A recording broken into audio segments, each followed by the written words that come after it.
Imagine waking up in India to headlines proclaiming China banned. A wave of national pride sweeps the country. Social media explodes with jubilant cries of Atmanirbhar Bharat, a clarion call for self-reliance. For years, resentment against Chinese goods had been simmering. Now it seemed India had finally taken a stand.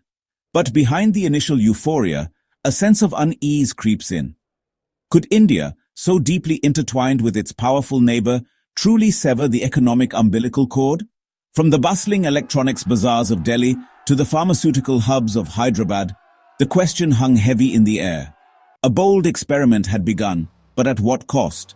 The world watched with bated breath. Would this be the moment India finally decoupled from its economic dependence on China? Or would it be a costly misstep, plunging the nation into economic uncertainty? To understand this bold move, we need to rewind to the icy heights of the Himalayas. In 2020, a border clash between Indian and Chinese troops in the Galwan Valley sent shockwaves through both nations. The incident, a grim reminder of the unresolved boundary disputes, fueled anti-China sentiment in India. Adding fuel to the fire was China's growing economic and military assertiveness on the global stage. The Make in India initiative, launched in 2014, aimed to boost domestic manufacturing and reduce reliance on imports, particularly from China. But despite its best intentions, India remained heavily dependent on its neighbor. The Galwan clash provided the emotional impetus for a more assertive stance. Suddenly, boycotting Chinese goods wasn't just about economic nationalism, it was about national security.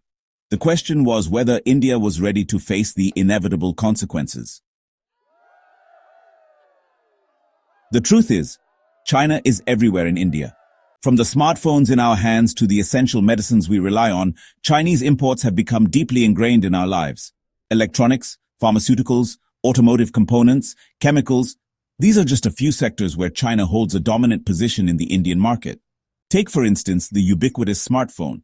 Chinese brands like Xiaomi, Oppo, and Vivo have captured a lion's share of the Indian market, offering affordable devices with cutting-edge features.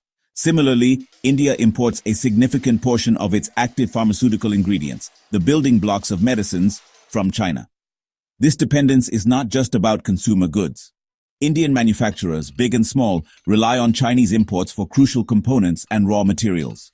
The question is, can India realistically replace these imports overnight without causing major disruptions to its economy? While the headlines may focus on large corporations, it's the small businesses that form the backbone of the Indian economy. And for many of them, China's allure is undeniable. Take, for instance, the bustling Sadar Bazaar in Delhi, one of India's largest wholesale markets. Here, traders source everything from toys and textiles to electronics and household goods from China, all at incredibly competitive prices. These cheap imports have allowed small businesses to thrive, offering consumers affordable products and generating employment opportunities. But this reliance on China has also made them vulnerable. A sudden ban on Chinese imports could cripple their supply chains, forcing them to scramble for alternatives, often at much higher costs. For many small businesses already struggling to stay afloat in a post-pandemic world, a ban on Chinese imports could be the final nail in the coffin. The question is, can India afford to sacrifice the livelihoods of millions for the sake of economic independence? So, the most immediate impact of a ban on Chinese imports would be felt right on the streets. Supermarkets could see shelves, once stocked with affordable Chinese goods, just lying empty. Electronic stores might really struggle to meet the demand for budget smartphones and laptops. But honestly, the real pain would be felt beyond the shopping malls. Factories that rely on Chinese components might grind to a halt, unable to source alternatives quickly enough. The pharmaceutical industry, which is heavily dependent on Chinese APIs, could face production delays, and that could even lead to potential drug shortages. The government then would have to deal with the daunting task of managing possible inflation, job losses, and of course, public discontent. The initial euphoria of decoupling from China could, well, quickly give way to a harsh reality check. China is unlikely to take India's move lying down. Retaliation could come in many forms, from imposing tariffs on Indian exports to restricting access to crucial raw materials. China could also leverage its economic clout to strengthen ties with other countries in the region, further isolating India. Remember, China is a master of economic statecraft. It could use its vast network of investments and trade partnerships to exert pressure on countries doing business with India. This could put India in a difficult position, forcing it to choose between economic self-reliance and its relationships with other key partners. The stakes are high. India needs to be prepared for a prolonged economic standoff with its powerful neighbor. The million-dollar question is, can India find alternative sources of supply? While some argue that India can look to countries like Vietnam, Bangladesh, and even Mexico, replacing China won't be easy. China's dominance is built on decades of investment in infrastructure, technology, and a skilled workforce. Replicating that ecosystem overnight is a Herculean task. It requires massive investments, policy reforms, and a conducive environment for businesses to thrive. While Make in India has made some progress, India still lags behind China in terms of manufacturing scale and efficiency.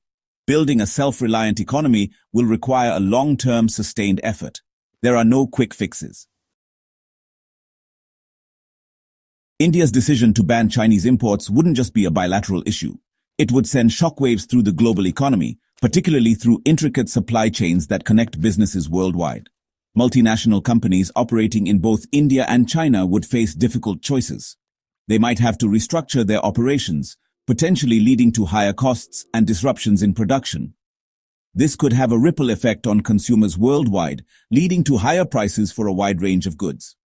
The world is watching this high-stakes game of economic chess unfold. The outcome will have far-reaching consequences, not just for India and China, but for the future of global trade and the interconnected world we live in. So, is economic independence worth the price? There are no easy answers. On the one hand, reducing dependence on China is crucial for India's strategic autonomy and national security. On the other hand, a sudden complete decoupling could be economically devastating.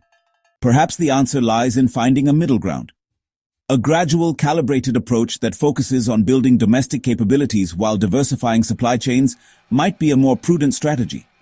This would require deft diplomacy, strategic investments, and a willingness to make tough choices. The road to self-reliance is long and arduous, but with careful planning, strategic partnerships, and an unwavering commitment to Atmanirbhar Bharat, India can navigate this challenging terrain and emerge stronger on the other side.